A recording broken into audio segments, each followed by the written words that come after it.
ഇറാന്റെ പരമോന്നത ആത്മീയ നേതാവ് അലി ഖംനേയും മുൻനിര സൈനിക മേധാവികളും കൊല്ലപ്പെട്ടതോടെ ഒറ്റക്കെട്ടായ ഇറാൻ ജനതയിൽ വിള്ളൽ വീഴ്ത്താൻ അമേരിക്കയ്ക്കും ഇസ്രയേലിനും ഒരു പങ്കാളിയെ കിട്ടിയിരിക്കുന്നു. US സൈനിക പിന്തുണ ആവശ്യപ്പെട്ട് കുർദ് ഗ്രൂപ്പുകൾ രംഗത്തെത്തിയതാണ് ഇരുവർക്കും വീണുകിട്ടിയ ആയുധമായത്. നേരത്തെ ഇറാഖിലും സിറിയയിലും ISനെ തുരത്തുന്നതിൽ അമേരിക്കയുടെ ഏറ്റവും വിശ്വസ്ത പങ്കാളിയായിരുന്നു കുർദുകൾ. കുർദ് സേനകളെ ഉപയോഗിച്ച് ഇറാനിൽ ഭരണം അട്ടിമറിക്കാനുള്ള നീക്കം USഉം CIA ഇതോടെ സജീവമാക്കിയിട്ടുണ്ട്.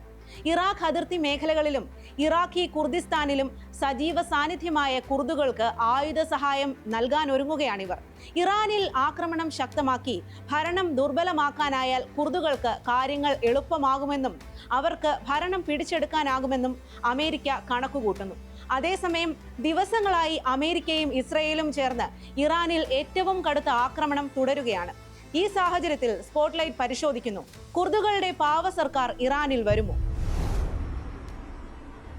ഇറാഖിൽ ബഗ്ദാദ്, ഇർബിൽ എന്നിവിടങ്ങളിലെ കുർദ് നേതൃത്വം ഇതിനകം USുമായി ബന്ധം സ്ഥാപിച്ചിട്ടുണ്ട്. കഴിഞ്ഞ ദിവസം ഇറാഖി കുർദിസ്ഥാനിലെ മുതിർന്ന നേതാക്കളെ ട്രംപ് നേരിട്ട് വിളിച്ച് സഹായം വാഗ്ദാനം ചെയ്തിരുന്നു. ഇറാൻ കുർദിസ്ഥാൻ ഡെമോക്രാറ്റിക് പാർട്ടി നേതാവ് മുസ്തഫ ഹിജ്രിയുമായും ട്രംപ് ആശയവിനിമയം നടത്തി. ഇറാഖി കുർദിസ്ഥാനിലെ കുർദ് വിഭാഗങ്ങൾ ഏറെയായി അമേരിക്കയുടെ സഖ്യകക്ഷികളുമാണ്. ഇറാനിലേക്ക് ആയുധം കടത്താൻ ഇറാഖിലെ കുർദുകളുടെ സഹായം അനിവാര്യമാണ്. ഇതുകൂടി കണക്കാക്കിയാണ് ഇറാഖിലെ കുർദുകളുമായി അമേരിക്ക പുതിയ ചർച്ചകൾ സജീവമാക്കുന്നത്.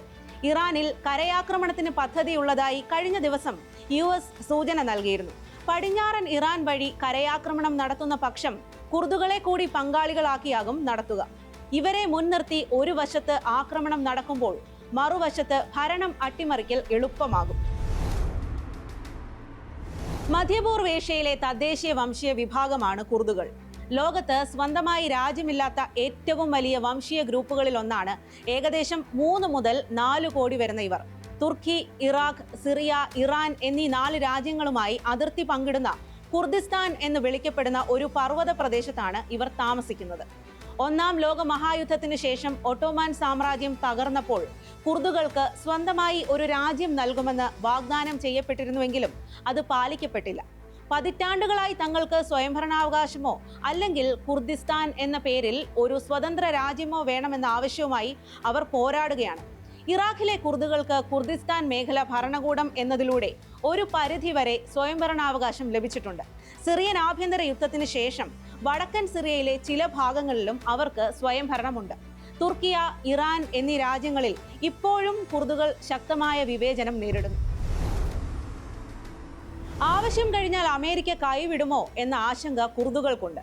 ചരിത്രം പഠിപ്പിച്ച പാഠം അതാണ്. 1975 ഇറാഖിനെതിരെ കുർദുകളെ പ്രകോപിപ്പിച്ച ശേഷം അമേരിക്ക പെട്ടെന്ന് പിന്തുണ പിൻവലിക്കുകയായിരുന്നു. 2019 സിറിയയിലെ കുർദിഷ് മേഖലകളിൽ നിന്ന് ട്രംപ് ഭരണകൂടം സൈന്യത്തെ പിൻവലിച്ച് തുർക്കിക്ക് അവിടെ ആക്രമണം നടത്താൻ വഴിയൊരുക്കിയതും കുർദുകൾക്കിടയിൽ വലിയ പ്രതിഷേധത്തിന് വഴിവെച്ചിരുന്നു.